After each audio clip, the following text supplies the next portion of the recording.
When Clint Eastwood strolled down a crowded Los Angeles street, no one paid him any mind. Just another passerby, another face in the city's endless blur. But when he stopped in front of a starving Ukrainian refugee girl, everything changed. Because this wasn't just any child. She had been ignored, cast aside, humiliated, left to survive on nothing. And in true Clint Eastwood fashion, he didn't just walk past. He didn't just help. He turned a moment of quiet generosity into a lesson the world would never forget. What happened next wasn't just an act of kindness, it became a legend. The city never stopped moving. Cars rushed past in a blur of red taillights, their drivers too preoccupied to notice the small figure curled up near the edge of the sidewalk. Pedestrians weaved through the streets, their conversations blending into an indistinct hum. Talk of dinner reservations, upcoming meetings, weekend plans. No one stopped. No one saw her. Anya sat with her knees drawn to her chest, her breath curling into the frozen night air. Her thin coat, barely thick enough to shield her from the bitter wind, hung limply off her narrow frame. Her hands, stiff from the cold, trembled as she clutched a crumpled cardboard sign. "I am from Ukraine. I have nowhere to go. Please help." The letters, smudged and uneven, had been carefully written, her last attempt to reach someone, anyone. People glanced at her, but it was the kind of glance that barely lingered, a second of acknowledgement, then back to their world. A few whispered as they passed, their voices hushed as if poverty itself was something they didn't want to catch. A well-dressed businessman slowed as he walked by. Anya's heart leapt, hope. But the man just shook his head, muttering, "Poor kid," before moving on without a second glance. Anya exhaled slowly, watching the white mist of her breath disappear into nothing. She lowered her head. The small plastic cup beside her, holding barely a handful of change, wasn't enough. Not for food, not for shelter, not for survival. And then the final blow. The cafe owner stepped outside, his arms crossed over his chest. His sharp eyes scanned her like she was dirt on the pavement. "Get out of here," he barked. Anya flinched. The man kicked the cup, sending coins scattering onto the icy sidewalk. A few people turned to look, but no one intervened. No one helped.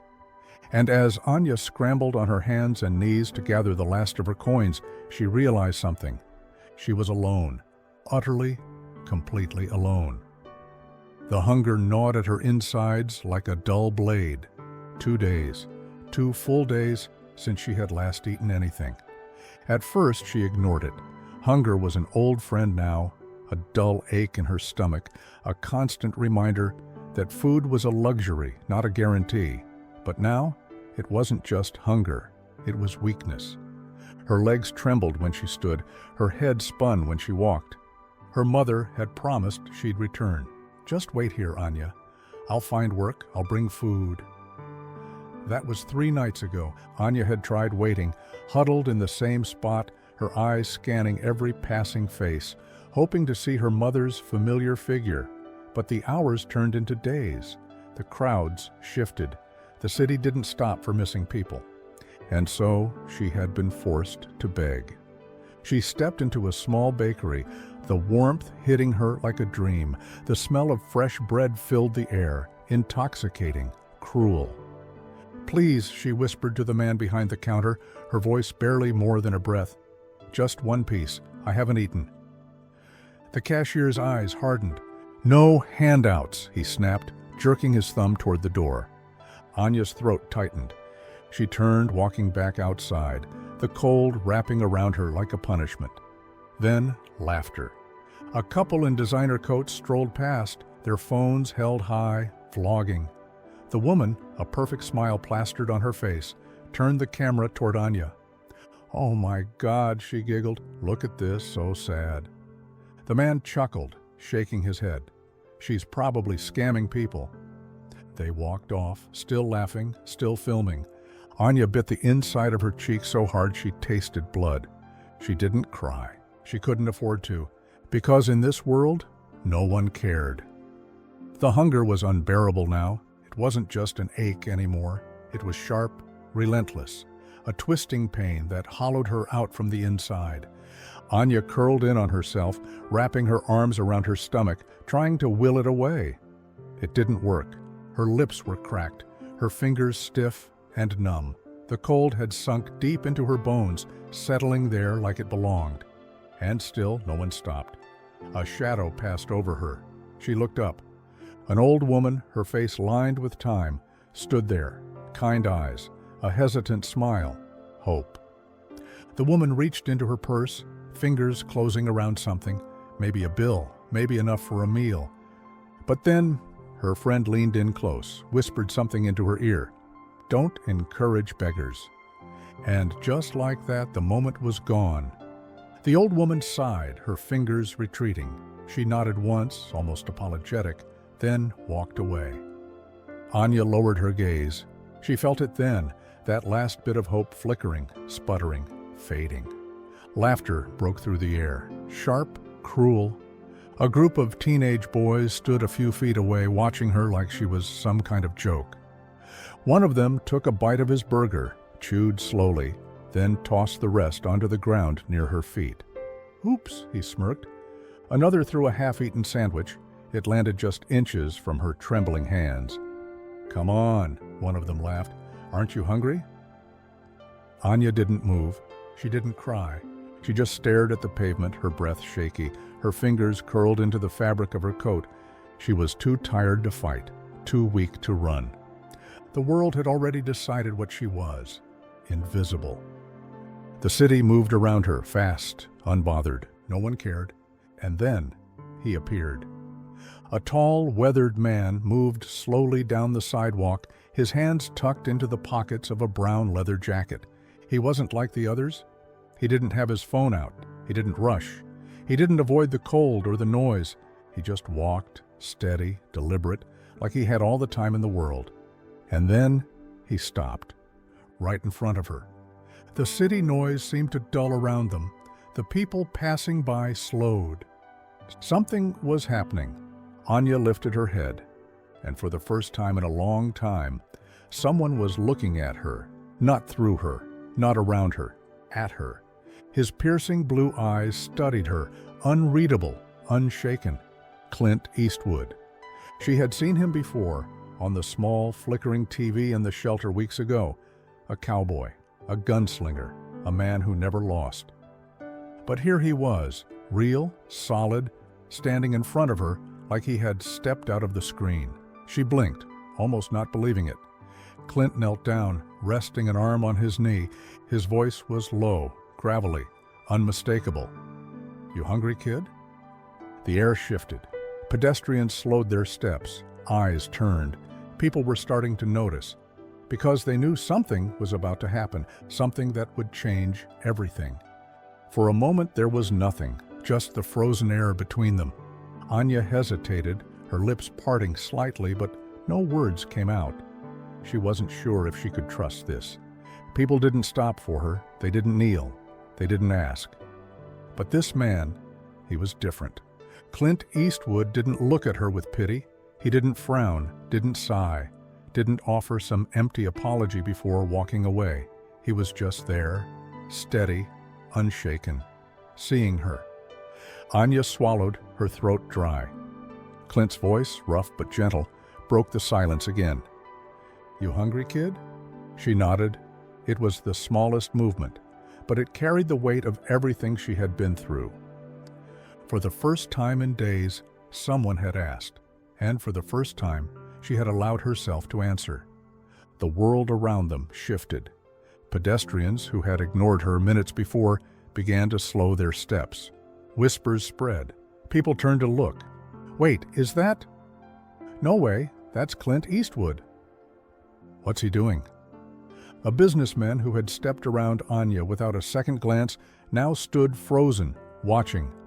A woman with shopping bags clutched in her hands covered her mouth in shock. Someone pulled out their phone, then another, then another. Clint didn't react, didn't acknowledge the crowd forming around them. He just did what no one else had. He stood up, straightened his jacket, and extended his hand. "Come on," he said, "let's get you something to eat." And just like that, he turned and started walking. Anya hesitated only a second longer before pushing herself up on shaky legs and following. The city, which had once made her invisible, was watching now, and it was only the beginning. The warm air inside the high-end restaurant hit Anya like a wall. The contrast was suffocating. Inside, glowing chandeliers, polished marble floors, soft classical music drifting through the air, men in tailored suits clinked glasses of expensive wine, laughter, indulgence. And then her. A girl in a dirty coat, her face pale, her hands trembling at her sides, a sharp contrast against the perfection. Clint moved forward like he owned the place, unfazed. But not everyone was so indifferent. Behind the sleek hostess podium stood Lindsay, a young waitress with perfectly styled hair, a fitted black dress, and an air of entitlement that made her eyes narrow the second she saw them. She didn't recognize Clint. She only saw an old man in a leather jacket and a ragged girl who didn't belong. And it was enough for her lips to curl into a disapproving smirk. "Sir, we have a strict dress code," she said, her tone sharp, clipped. "We can't just serve anyone." The silence in the restaurant stretched. People turned in their seats. Forks paused mid-air. Conversations faltered.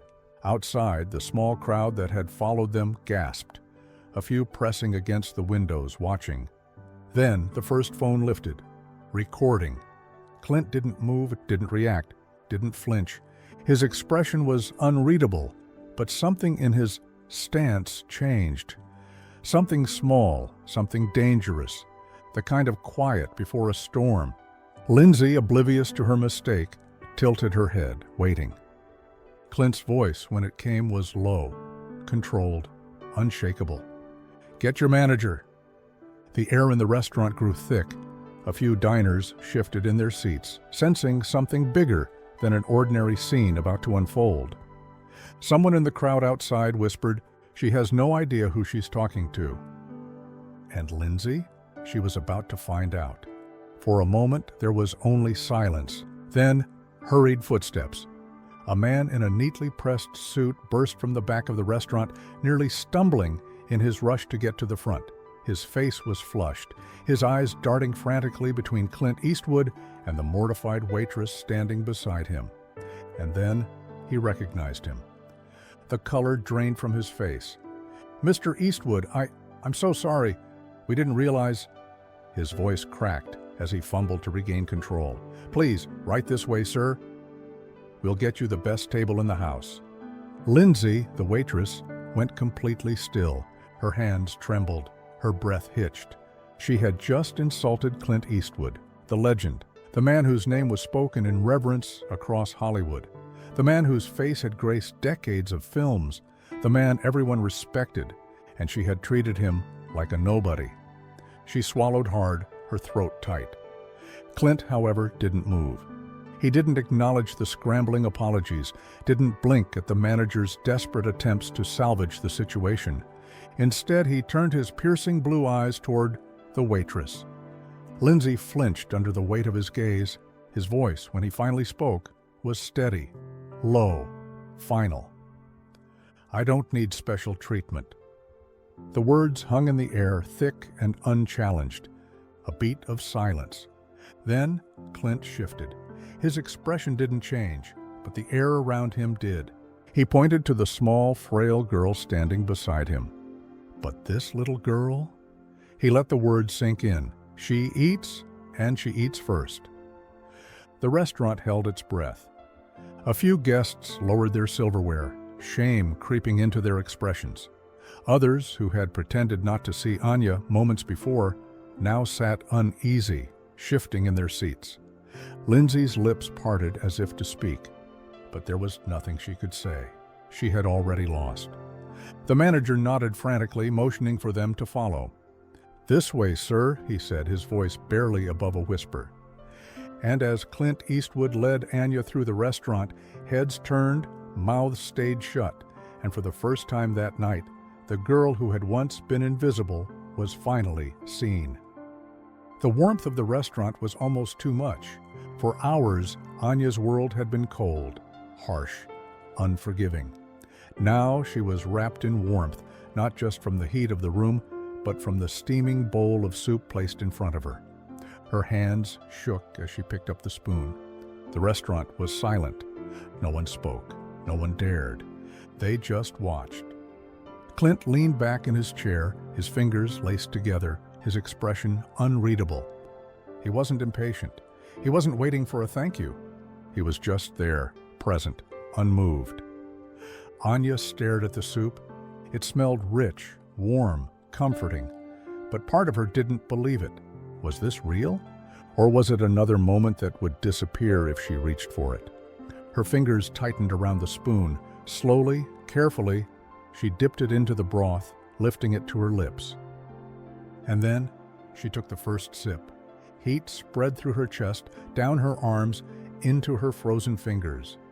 The taste was overwhelming, not because it was anything special, just soup, just bread, just a meal, but because it was the first time in days that she had felt full.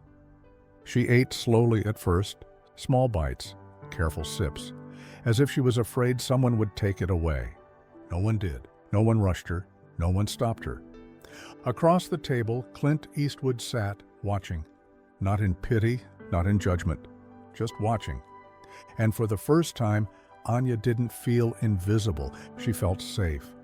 The air inside the restaurant was still thick with tension. No one dared to speak, no one dared to move. At the center of it all sat Clint Eastwood, calm as ever, watching over the frail girl eating her first real meal in days. And then he reached into his jacket. For a second, there was a flicker of hesitation from a few of the waitstaff, as if decades of Clint's on-screen showdowns had conditioned them to expect something dramatic. But he wasn't reaching for a gun. He pulled out a phone, not a sleek, modern smartphone, not the kind of device that influencers and executives in this very restaurant flaunted like trophies. No, this was a flip phone, simple, practical, no nonsense, a piece of old-school reliability in a world obsessed with upgrades. He flipped it open with one hand and dialed. One ring. Two. Then someone picked up. Clint's voice was low, direct. "Jerry, I need you to bring me something." A pause, then a slow nod. "Yeah, right now." He snapped the phone shut. The crowd around him shifted, curious. Whispers spread through the dining room like wildfire. "What's he doing? Who's Jerry?" Even the manager, still standing awkwardly nearby, looked uneasy. He had no idea what Clint was planning. But one thing was certain, the tables had turned. Because Clint Eastwood didn't make empty calls. Whatever was about to happen, it was going to change everything. And the restaurant? It wasn't ready. 15 minutes later, the restaurant's front doors swung open. The owner himself had arrived. He was an older man, dressed in an impeccably tailored suit, the kind of person who existed in boardrooms, not kitchens. He was used to power, used to people treating him with deference. But not tonight. Tonight he looked nervous. His eyes flicked around the room, taking in the sea of silent diners, the wide-eyed waitstaff, the trembling waitress who had made the worst mistake of her career. And then, his gaze landed on Clint. The nervousness deepened. "Mr. Eastwood," he started, forcing a smile. I apologize if there was any confusion. Please, let's move you to a more private setting. I can arrange—" Clint waved him off, didn't even let him finish. "I didn't come here for that." The owner froze. Clint leaned forward, resting his forearms on the table. His movements were slow, deliberate, the kind that made a man sweat before he even knew what he was sweating about. "I came here because you're going to help me fix something." The entire room held its breath. The owner forced another laugh, awkward, uneasy. "Fix? I don't—" Clint didn't break eye contact, didn't blink, didn't move. And then he pulled out the folder. A simple, worn leather portfolio, thick with papers. He slid it across the table. The owner's face drained of color. Slowly, Hesitantly, he reached for it, flipping open the cover. His eyes scanned the documents inside. Then, his hands started to shake. Because this wasn't a complaint. This wasn't a lawsuit. This was something much, much bigger. Clint Eastwood wasn't here to eat. Clint Eastwood was here to buy the restaurant, and now it belonged to him. It started with one video, a short, shaky clip captured by a diner who had been too stunned to look away. It showed everything. The moment Clint Eastwood stopped in front of Anya, the way he stood up for her, the waitress's sneering dismissal, and, finally, the instant realization that she had just insulted one of the most respected men in Hollywood. The video hit Twitter first, then Instagram, then YouTube, and by sunrise, it was everywhere. Headlines exploded across news sites. Clint Eastwood rescues starving refugee girl from LA streets.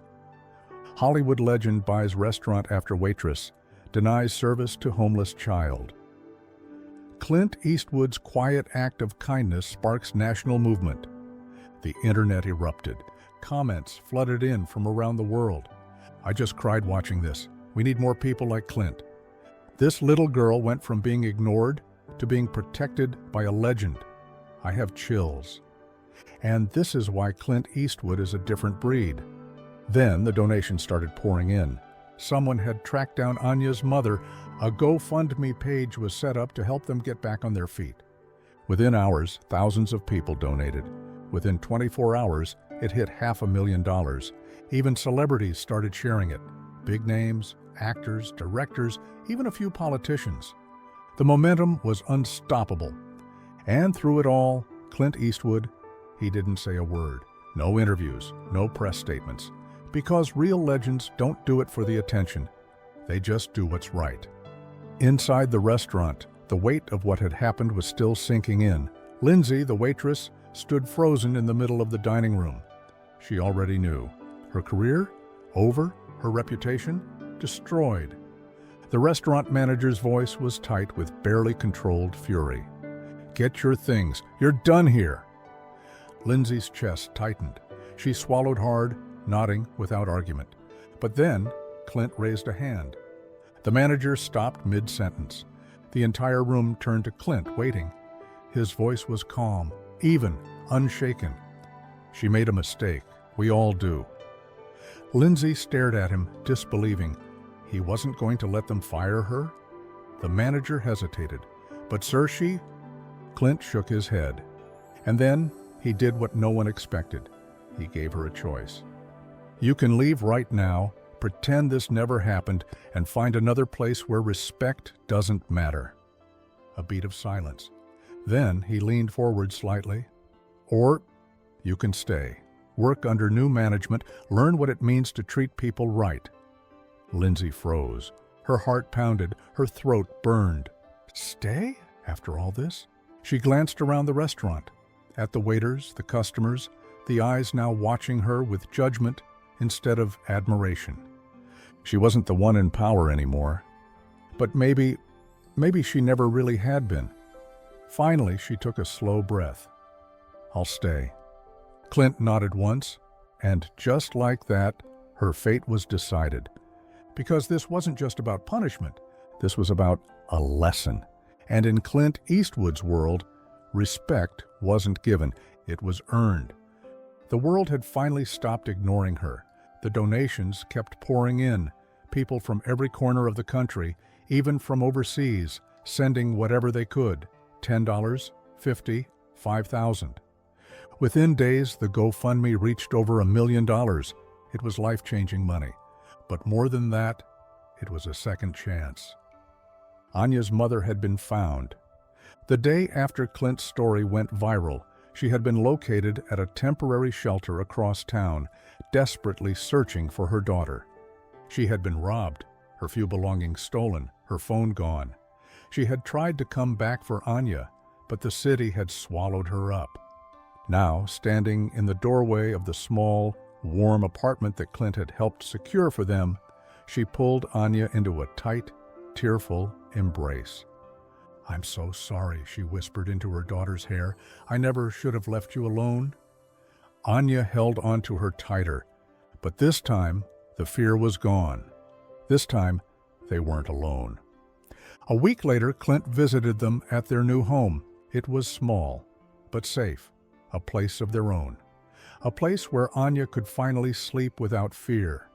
She had been enrolled in school, something she hadn't dared to dream about just days before. Her backpack sat by the door, ready for her first real day of class. She still wasn't sure how to process it all. How one moment, one act of kindness had changed everything. Clint, ever the quiet observer, sat across from her at the kitchen table. Then he reached into his coat, pulled out something thin, simple, wrapped in brown paper. He slid it across the table. Anya hesitated before picking it up, peeling the paper back. A blank sketchbook. Her brow furrowed. She looked up at him, confused. "You ever tried drawing?" Clint asked, his voice low, steady. Anya shook her head. Clint smirked, leaning back slightly in his chair. "Try it," he said. "You've got a story to tell." Anya swallowed hard, her fingers running over the smooth pages. For the first time in her life, she wasn't just surviving. She had been given a chance to create, and somehow she already knew this was only the beginning. The hills of Carmel, California, stretched endlessly in the golden evening light. Clint sat on the porch of his ranch, a cup of black coffee resting beside him. The world was quiet, just the way he liked it. And then the letter arrived. The envelope was small, simple, handwritten, no return address, just his name. He opened it carefully, unfolding the single sheet inside. And there, staring back at him, was a drawing. A little girl on a cold sidewalk, a man standing in front of her, hand outstretched, the world moving around them, unaware. The details were simple, but the emotion was raw. Anya had drawn the moment everything changed. Beneath the sketch, there was only one sentence. "Thank you for seeing me." Clint's grip tightened slightly around the paper. He leaned back in his chair, staring out at the wide open landscape, the sky fading into dusk. His lips curved, just slightly. A quiet smirk. He set the letter down beside his coffee, exhaled slowly. And in the quiet of the evening, he just sat. No headlines, no cameras, no attention. Because real legends don't need to be seen. They just make sure no one else stays invisible. The California sky stretched wide and golden, the last remnants of daylight fading behind the hills. Clint Eastwood sat on the porch of his Carmel ranch, the distant hum of the wind rustling through the trees. It was quiet, his kind of quiet. The letter lay open on the wooden table beside him. His legendary squint was unreadable as he stared at the sketch Anya had sent. The girl, the cold sidewalk, the moment that changed everything. His fingers ran over the paper, feeling the slight indentations of pencil strokes. It wasn't just a drawing, it was a memory, a message, a reminder. He didn't say anything right away, didn't need to. Instead, he leaned back, the chair creaking slightly beneath him, reached for his coffee, took a slow, measured sip, and then he smirked. Just barely, just enough. Damn good drawing. The wind carried the words into the fading light. The camera holds for just a moment longer, a legend sitting alone, reflecting not on what he did, but on why it mattered. Then, fade to black. Want to hear more of this? Then click on the video on the right-hand side, which is even more insane.